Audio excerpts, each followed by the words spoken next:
Dubai is a land full of technology, innovation, and, in the case of the World Islands, severe disappointment. Not long ago, Dubai's World Islands were the talk of the town. Nothing quite like them had ever been constructed, so it's no wonder that they wound up as the poster child for nearly every tourism advertisement imaginable. But after the city funneled a staggering $14 billion into their development, the iconic landmark sat forgotten and abandoned, slowly being overrun by Mother Nature. So what happened? Where did it all go wrong? And is there any hope left for this Dubai icon? Let's find out. We have to wind the clock back all the way to 2003 for the start of this fascinating journey of, let's be honest, failure. But back then, the World Islands were a totally different story. The designers were full of optimism, and the rest of the planet was obsessing over this beacon of ingenuity. Here was the initial plan. The artificial archipelago, made up of 300 islands, was going to be built 2 miles off the coast of the mainland. It was going to be a typical residential neighborhood, though the World Islands were intended to be an exclusive offshore playground for the elite of the elite. We're talking local and international film stars, royalty, business tycoons, and celebrities from near and far. 50 invitations were sent out every year detailing the exclusive opportunity to own the world. If you were swimming in cash, wouldn't you jump at the chance? And if celebrities weren't buying, they were being dragged into the advertising. Richard Branson posed for photos on Little Britain in a Union Jack suit, while rumors swirled that Brad Pitt and Angelina Jolie had purchased Ethiopia, in line with the birthplace of their first adopted child, Zahara. The smaller islands were being advertised for $15 million, all the way up to $50 million for the larger ones. Not cheap, by the way. Why such high prices for empty islands? It's because a lot of work went into their construction. Clearly, these weren't naturally formed structures. These world-shaped islands were man-made, and building them up from scratch was a mighty ordeal. All up, a whopping 321 million cubic meters of sand needed to be brought in. Just to put that in perspective, imagine Yankee Stadium filled from bottom to top with sand. Now multiply that by about 150, and there's your visual. Impressive? Right? That doesn't even include the 34 billion tons of large rocks either. The sand was distributed across 300 islands over the course of 5 years, with one for almost every country in the world, ranging in size from 5 to 20 acres, and with up to 330 feet of water separating each island. The total area encompassed just over 20 square miles of land. Okay, let's talk about money. Ready for this? All things considered, this wasted project cost the city of Dubai a tear-jerking $14 billion. If instead of building the World Islands, the city put their money toward other avenues, the opportunities would have been endless, and Dubai could have been even further propelled into the global spotlight.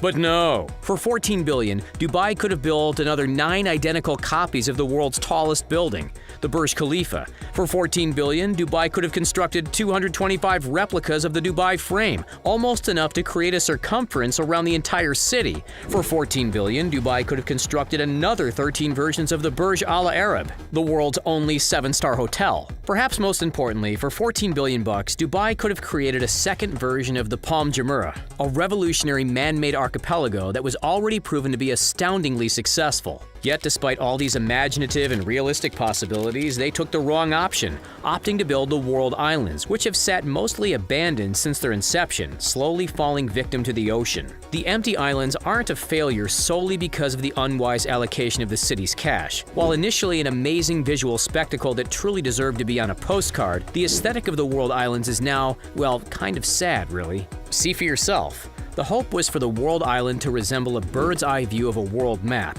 However, in reality, and to the disappointment of the city and the structure's developers, the archipelago turned out to be only vaguely recognizable at best. We're Central America, practically non-existent. And is that supposed to be Australia? Even continents have blurred together. Europe, Africa, and Asia have merged into, well, an indistinguishable blob of sand. But how did it get to this point?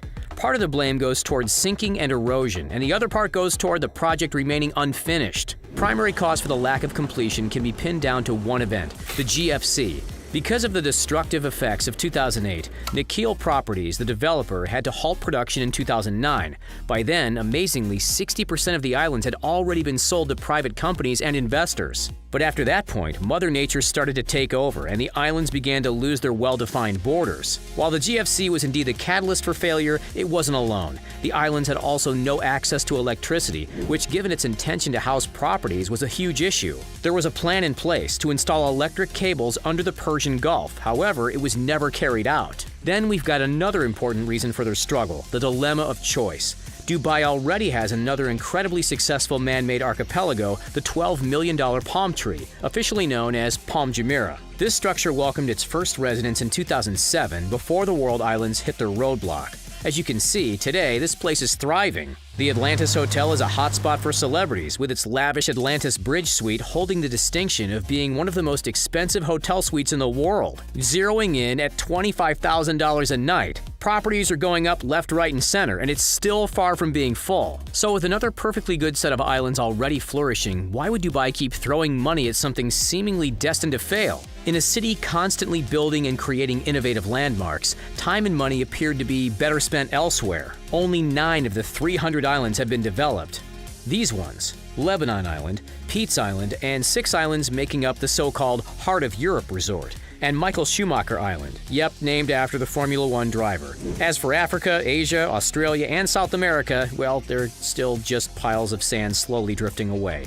Alas, hope is not entirely lost. Dubai is fully aware of their failure and has managed to pivot in a new direction. Now, the focus has turned almost exclusively to one section of the world map, the Heart of Europe. Here's the new plan. The first phase of construction includes 10 waterfront palaces on Sweden Island, 32 villas on Germany Island, and 78 so-called floating seahorses. These floating homes, which are intended to be a staycation destination, are arguably the most unique part of the entire operation. They allow visitors to marvel at marine life from their underwater bedrooms and bathrooms. Pretty cool, hey? Phase 2 of the Heart of Europe features a pair of holiday resorts inspired by the colors and lifestyles of Portofino in Italy and the Côte d'Azur in France. Even though the city is making a clear and conscious effort to salvage the monumental stuff up, it's fair to say that the rest of the planet and Dubai itself has almost forgotten about the world islands, to the relief of the developer. Why? Because Dubai's constant innovations are eclipsing the long-forgotten failure. These days, the first thing that comes to mind is the Burj Khalifa. In a few years, that too could change, with a number of revolutionary projects already underway. Before too long, we'll see Dubai unveil the world's first dynamic tower, a $1.2 billion fully rotating skyscraper that will soar 80 stories and nearly 1,400 feet into the air. We'll also see Aladdin City, a $500 million neighborhood inspired by the tales of Aladdin and the Arabian Nights. And as perhaps the nail in the coffin of the world islands, Dubai has already created another man-made archipelago, Jumeirah Bay Island, which is shaped like a seahorse. Already open to the public, this place houses a yacht club, apartment buildings, and a 5-star Bulgari hotel. Would you live on one of the Dubai islands if given the chance? Let us know in the comments down below. Don't forget to like this video, subscribe to The Richest, and have a great day. Catch you next time.